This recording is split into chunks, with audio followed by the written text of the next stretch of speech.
耶诞节伫要到啊，嘉义这间5星级的饭店业者招弱势家庭的囡仔写500张心愿卡，希望有好心情的人会当斗相共完成囡仔的心愿。像讲有囡仔希望一顶棉罩被会当过冬，或者是有一双好穿的运动鞋会当走烧热，互人看了到底感觉足唔甘。饭店业者招大家做伙来帮助这顶囡仔完成因的梦。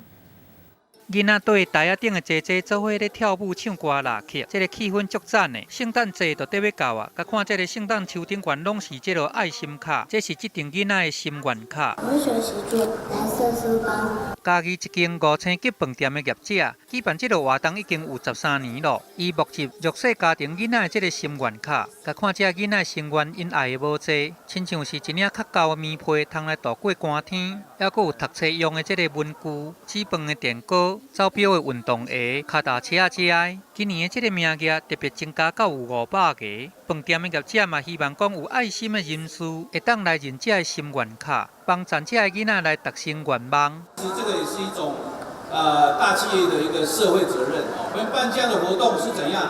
是小朋友他需要什么，我们给什么。 嘉义市长黄敏惠，伊嘛有到现场来捐认册牌啊，和其他的这个小家电，拢总有15项。在我们的圣诞树上，孩子们挂满自己满满的许愿。